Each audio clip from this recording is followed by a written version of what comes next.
Starting tomorrow, the United States will implement reciprocal tariffs on other nations. It's been a long time since we even thought of that.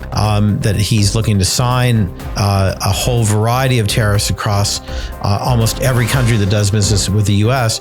That typically will have an impact on the idea of tariffs. First of all, a good deal of this has to do with project costs and specifically hardware costs. And so I would split my opinion. I would say that it's still really hard and really early to tell exactly what's going to happen to specific tariffs on imports for solar, because we're still not really sure whether the president is going to do something across the board, which he seems likely to do actually today, the 2nd of April, that he's looking to sign a whole variety of tariffs across almost every country that does business with the U.S.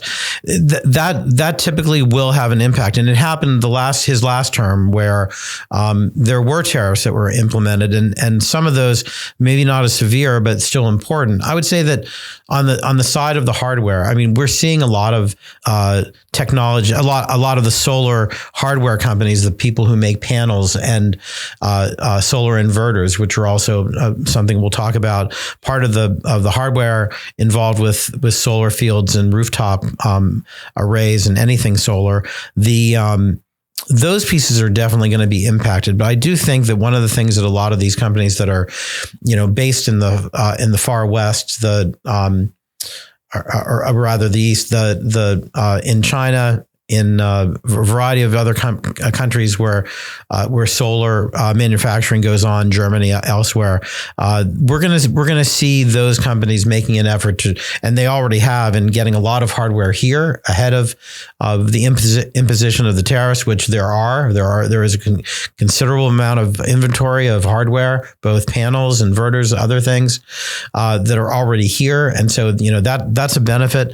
In addition, I think whatever happens, I think there's no question that we're starting to see some of these foreign companies start to invest in manufacturing here in the U.S.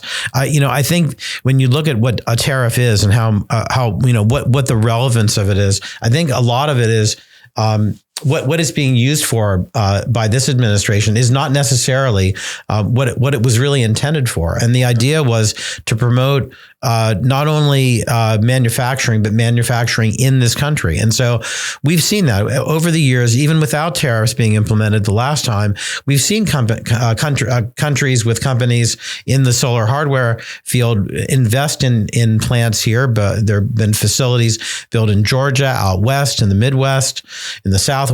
So we have seen, even in places like Indiana and Michigan. So there are all kinds of small and large companies that are manufacturing both domestically and internationally that are coming here, and that's a good thing. So that's been taking place sort of generically, and the tariffs will certainly have an impact. But I do think that there'll be some of that is going to be overcome by the fact that there is a lot of inventory here, and so we could see it a year or two or so of projects being developed and built without any impact on the hardware. I would say that the tariffs really don't have necessarily an impact on the other side, which is considerable, which is all the construction and all the other work behind the scenes and finance and so forth, and legal expenses. There are all sorts of things, and development expenses.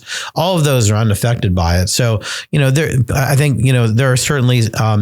There's certainly going to be financial consequences, but a lot of that is offset by certain tax credits. Some of it, certainly the hardware will be impacted by that. But I think you'll see prices change. But I think folks who are committed to doing it, they know what the timetable is, and so they're planning on doing things possibly sooner rather than later, or stretch things out where maybe they're planning on constructing something and decide to wait. Do all the upfront work, all the construction, project development work, all the pre-construction work, all the planning work now. And then, projects can certainly, go 3 or 4 years until ultimately constructed. So it's very possible that, that's the kind of scenario. You have a lot of development that goes on, certainly some construction, but, then some time.